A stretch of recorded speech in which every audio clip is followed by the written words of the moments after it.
नमस्कार। देश के जल मंत्रियों का पहला अखिल भारतीय सम्मेलन अपने आप में बहुत महत्वपूर्ण है। आज भारत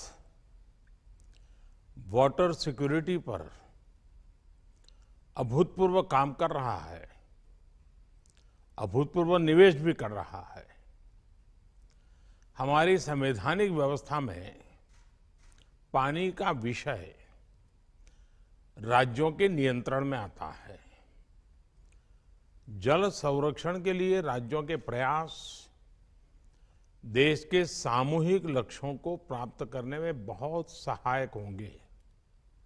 ऐसे में वाटर विजन एट 2047 अगले 25 वर्षों की अमृत यात्रा का एक महत्वपूर्ण आयाम है। साथियों, इस सम्मेलन में होल ऑफ द गवर्नमेंट और होल ऑफ द कंट्री इसके विजन को सामने रखकर चर्चाएं होना बहुत स्वाभाविक और आवश्यक भी है। होल ऑफ गवर्नमेंट का एक पहलू ये भी है कि सभी सरकारें एक सिस्टम की तरह, एक ऑर्गेनिक एंटिटी की तरह काम करें।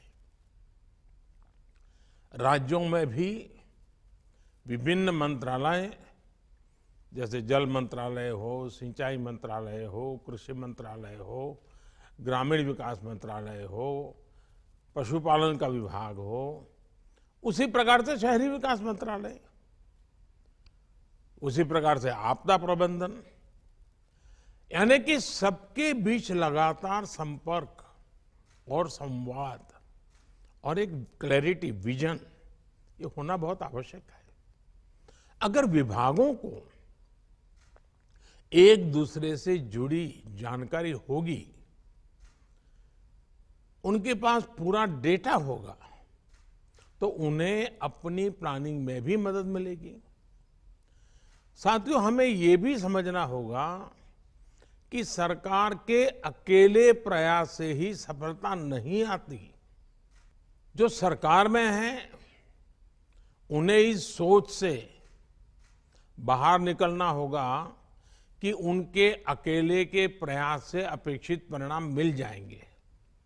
इसलिए जल संरक्षण से जुड़े अभियानों में जनता जनार्दन को, सामाजिक संगठनों को, सिविल सोसाइटी को भी ज्यादा से ज्यादा हमें जोड़ना होगा, साथ लेना होगा। जन भागीदारी का एक और पक्ष है और उसे भी समझना बहुत जरूरी है। कुछ लोग सोचते हैं कि भाई जन भागीदारी यानी लोगों पर ही सारी जिम्मेदारी थोप देना, जन भागीदारी को बढ़ावा देने से सरकार की जिम्मेदारी कम हो जाती है। हकीकत ऐसी नहीं है, जवाबदेही कम नहीं होती।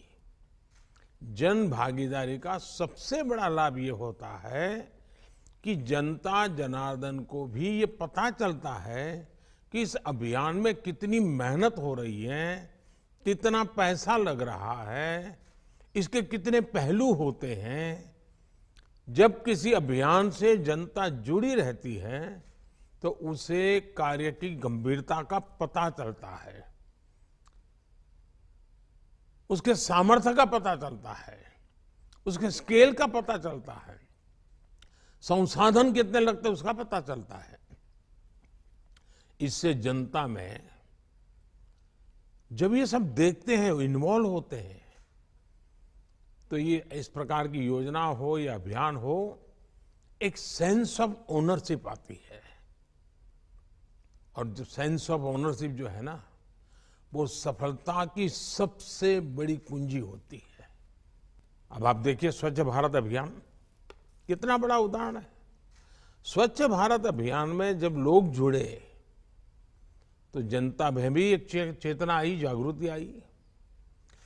गंदगी दूर करने के लिए जो संसाधन जुटाने थे, जो विभिन्न वाटर ट्रीटमेंट प्लांट बनवाने थे, शौचालय बनवाने थे, ऐसे अनेक कार्य सरकार के द्वारा हुए। लेकिन इस अभियान की सफलता तब सुनिश्चित हुई जब जनता में, प्रत्येक नागरिक में सोच आई कि गंदगी नहीं करनी है, गंदगी नहीं होनी चाहिए, गंदगी के प्रति एक नफरत का भाव नागरिकों में आने लगा। अब जनभागीदारी की यही सोच हमें जल संरक्षण के लिए जनता के मन में जगानी है। इसके लिए जनता को हम जितना ज्यादा जागरूक करेंगे, उतना ही प्रभाव पैदा होगा। जैसे हम जल जागरूकता महोत्सवों का आयोजन कर सकते हैं, स्थानीय स्तर पर होने वाले मेलों में पानी को लेकर जागरूकता संबंधी कई आयोजन जोड़ सकते हैं। विशेषकर नई पीढ़ी इस विषय के प्रति जागरूक हो, इसके लिए हमें पाठ्यक्रम से लेकर स्कूलों में एक्टिविटीज तक इनोवेटिव तरीके सोचने होंगे। आप जानते हैं कि देश हर जिले में 75 अमृत सरोवर बना रहा है। आपने भी अपने राज्य में इसमें काफी कुछ काम किया है। इतने कम समय में 25,000 अमृत सरोवर बन भी चुके हैं।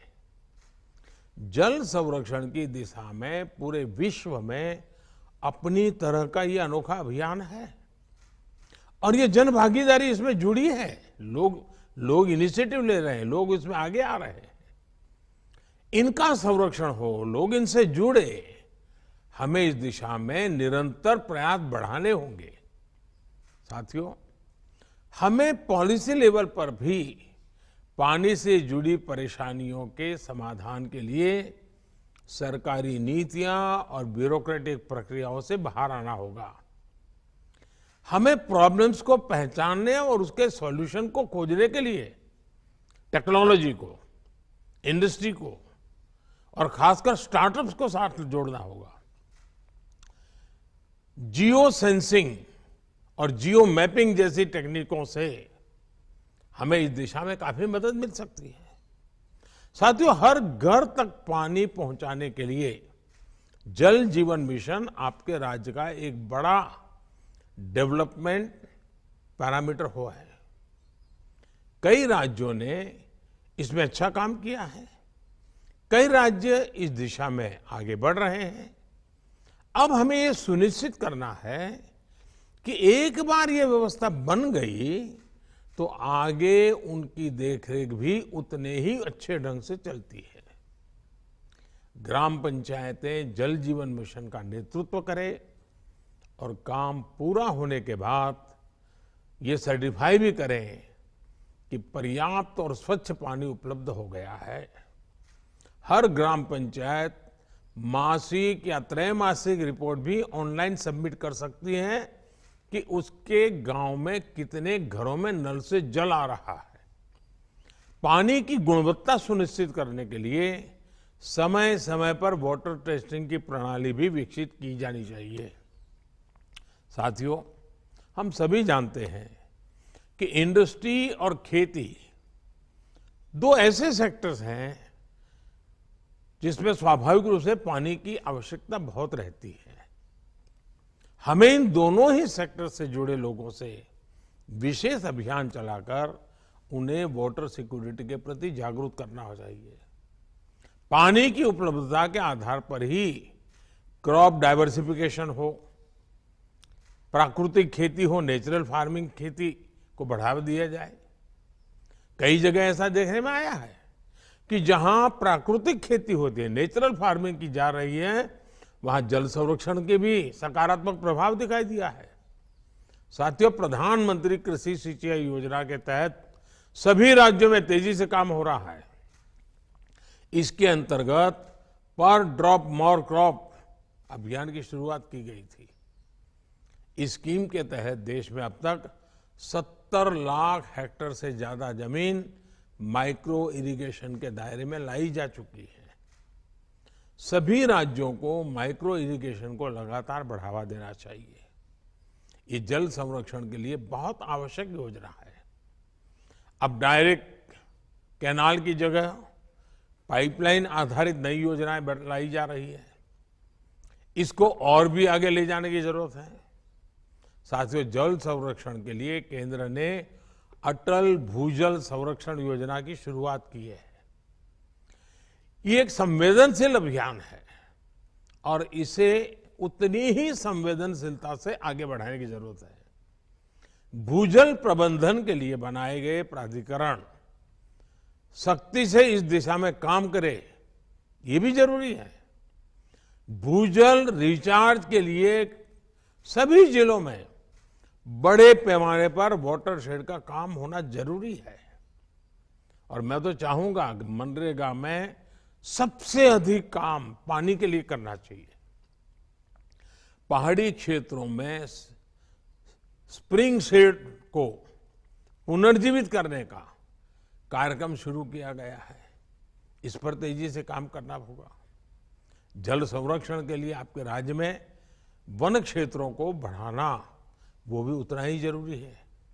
इसके लिए पर्यावरण मंत्रालय और जल मंत्रालय साथ मिलकर काम करें।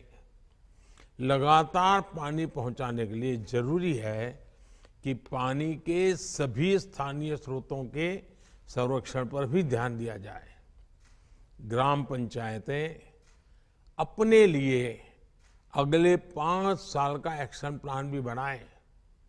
पानी को केंद्र में रख करके बनाएं, जिसमें पानी सप्लाई से लेकर स्वच्छता और वेस्ट मैनेजमेंट तक का रोड मैप हो। किस गांव में कितना पानी आवश्यक है और उसके लिए क्या काम हो सकता है, इसके आधार पर कुछ राज्यों में पंचायत स्तर पर वाटर बजट तैयार किया गया है। इसे भी दूसरे राज्यों द्वारा अपनाया जा सकता है। हाल के वर्षों में हमने देखा है कि कैच द रेन अभियान उसने एक आकर्षण तो पैदा किया है, लेकिन सफलता के लिए अभी बहुत कुछ करना जरूरी है। बहुत आवश्यक है कि इस तरह के अभियान राज्य सरकार की रोजमर्रा की गतिविधि का एक सहज स्वभाव बन जाना चाहिए। राज्य सरकार के सालाना अभियान का वो अनिवार्य हिस्सा हो जाना चाहिए। और इस तरह के अभियान के लिए बारिश का इंतजार करने के बजाय बारिश से पहले ही सारी प्लानिंग करना बहुत जरूरी है। साथियों, इस बजट में सरकार ने सर्कुलर इकोनॉमी पर बहुत जोर दिया है। जल संरक्षण के क्षेत्र में भी सर्कुलर इकोनॉमी की बड़ी भूमिका है। जब ट्रीटेड वाटर को रीयूज किया जाता है, फ्रेश वाटर को कंजर्व किया जाता है, तो उससे पूरे इकोसिस्टम को बहुत लाभ होता है। इसलिए पानी का ट्रीटमेंट, पानी की रिसाइकलिंग आवश्यक है। राज्यों द्वारा विभिन्न कार्यों में ट्रीटेड वाटर का इस्तेमाल बढ़ाने की योजना और उसमें वेस्ट में से बेस्ट इनकम भी होती है। आपको लोकल नीड्स की मैपिंग करनी होगी, उस हिसाब से योजनाएं बनानी होगी। हमें एक और बात ध्यान रखनी है, हमारी नदियां, हमारी वाटर बॉडीज पूरे वाटर इकोसिस्टम का सबसे अहम हिस्सा होते हैं। हमारी कोई भी नदी या वाटर बॉडी बाहरी कारकों से प्रदूषित न हो, इसके लिए हमें हर राज्य में वेस्ट मैनेजमेंट और सीवेज ट्रीटमेंट का नेटवर्क बनाना होगा। ट्रीटेड वाटर का दोबारा इस्तेमाल हो, इसके लिए भी हमें प्रभावी व्यवस्था पर ध्यान देना होगा। नमामि गंगे मिशन को टेम्पलेट बनाकर बाकी राज्य भी अपने यहां नदियों के संरक्षण और पुनर्जीवन के लिए ऐसे ही अभियान शुरू कर सकते हैं। साथियों, पानी कोलैबोरेशन और कोऑर्डिनेशन का विषय बने, राज्यों के बीच कोऑपरेशन का विषय बने, ये है हम सबकी जिम्मेदारी है। और आप तो देख रहे हैं एक और इशू, अर्बनाइजेशन बहुत तेजी से बढ़ रहा है। बहुत तेजी से हमारी आबादी अर्बनाइजेशन की दिशा में बढ़ने वाली है। अर्बन डेवलपमेंट इतना तेजी से होता है तो पानी के विषय में अभी से सोचना पड़ेगा। सीवेज की व्यवस्था अभी से सोचनी पड़ेगी, सीवेज ट्रीटमेंट की व्यवस्था अभी से सोचनी पड़ेगी। शहरों के बढ़ने की जो गति है उस गति से हमें और गति बढ़ानी पड़ेगी। मैं आशा करता हूं कि हम इस समिट में हर एक के अनुभव को साझा करेंगे, बहुत ही सार्थक चर्चा होगी, निश्चित कार्य योजना बनेगी और एक संकल्प बन करके आप इसको सिद्धि प्राप्त करने के लिए आगे बढ़ेंगे। हर राज्य अपने राज्य के नागरिकों की सुख सुविधा के लिए, नागरिकों के कर्तव्य पर भी बल देते हुए और सरकार का पानी के प्रति प्राथमिकता वाला काम अगर हम करेंगे तो मुझे विश्वास के साथ कह सकता हूं कि इस वाटर कॉन्फ्रेंस के लिए हम एक बहुत आशाओं के साथ आगे बढ़ेंगे। मेरी आपको बहुत बहुत शुभकामनाएं हैं। धन्यवाद।